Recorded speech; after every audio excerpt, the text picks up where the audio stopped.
Even as Kenyans find it impossible to divert their attention away from the murder investigation of the late Monica Kimani, on the political front, Kenya is burning.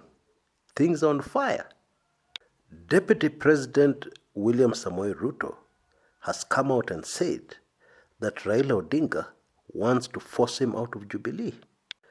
And the Raila Odinga camp has quickly responded that Ruto must be panicking, okay?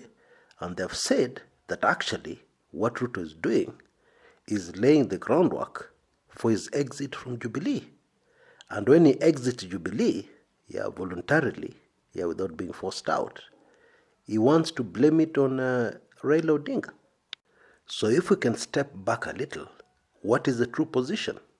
Is it true that Ruto wants to leave Jubilee, the party that he helped form? Or does Ruto have another political objective in mind? Now, just before I came in to make this video, somebody told me, just an observer of the political situation, and one of the people we work with here, somebody told me that they highly suspect this latest statement by DP William Ruto has something to do with the Monica Kimani investigation. Now, you will have to take in my latest Club 1999 sensitive video to be able to understand what they meant. For those who have already watched this Club 1999 video, what this friend of mine meant was that DP William Ruto wants to do something in connection to that case, but is being frustrated. Now, for this particular video, let me just stick to the politics. You can make your own conclusions about that. And maybe later, a very big maybe, I will do a recording on that, which obviously will be a very sensitive video. Anyway, there are a few facts that we must take note of before we analyze this political situation any further. Fact number one, the deputy president has been under intense pressure ever since the handshake between President Uhuru Kenyatta and Raila Odinga. And that is a fact. Now, why has DP Ruto been under pressure?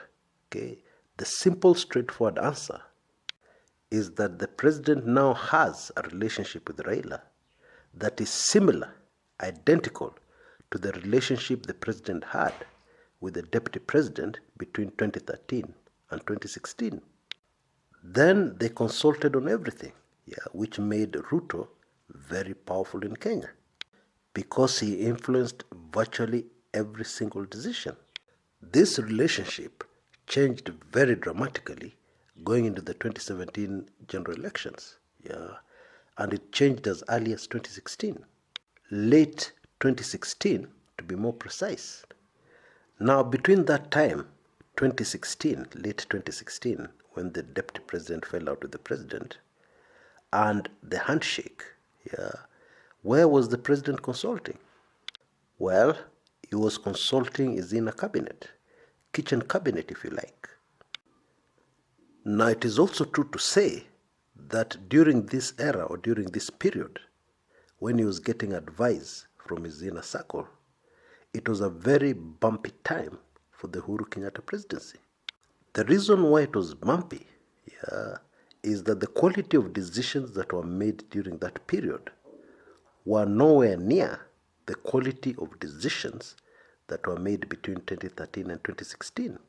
Now I can hear somebody shouting back and telling me, Chris, get serious. Are you telling us that corruption decisions were quality decisions? Now hold your horses. I'm only referring to governance and stability of a presidency.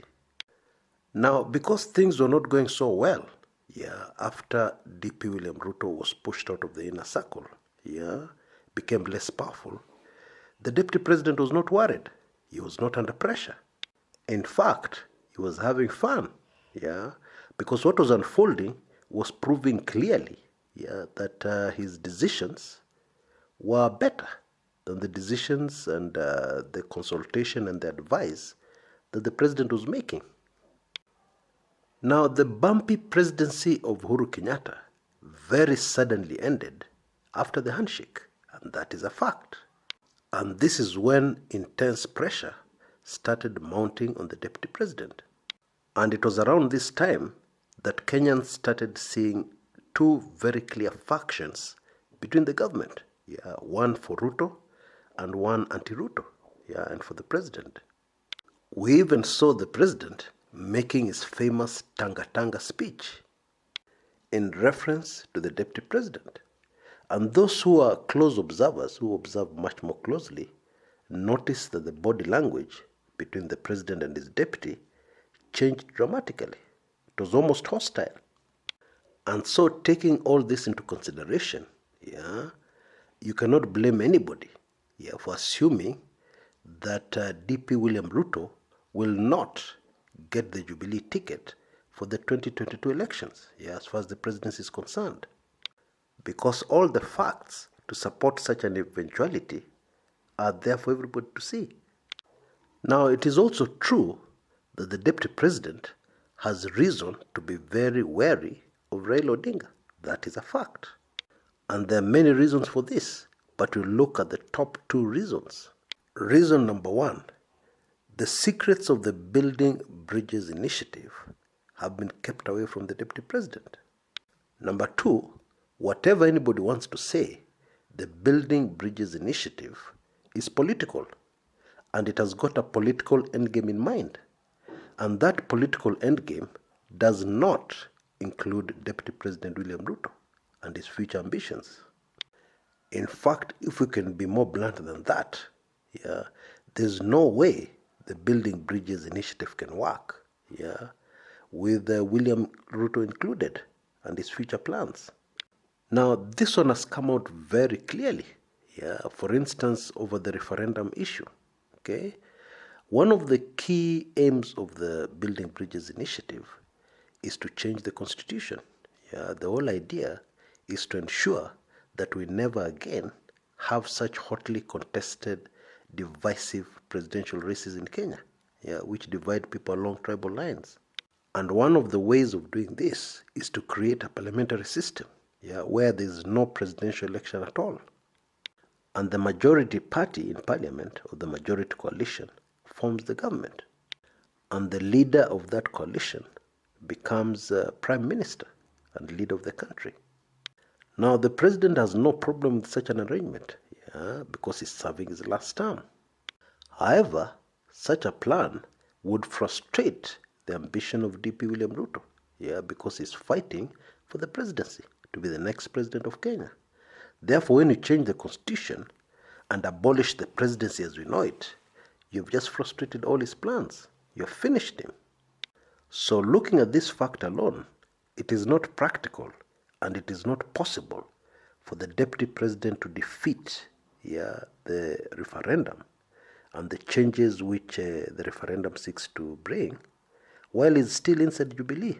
It's not possible. Now, what is even more interesting here is that the deputy president has been blamed for the fiasco in parliament over the 8% tax, 8% VAT on fuel, which was forced through parliament with very strong opposition from the vast majority of legislators. Now, the deputy president is being blamed for secretly being behind that rebellion that actually defeated government, because the government had to rig that legislation through. Now, we will have to wait to see how this one unfolds. But already you can see there's fireworks. Until next time, this is Chris Kumekucha.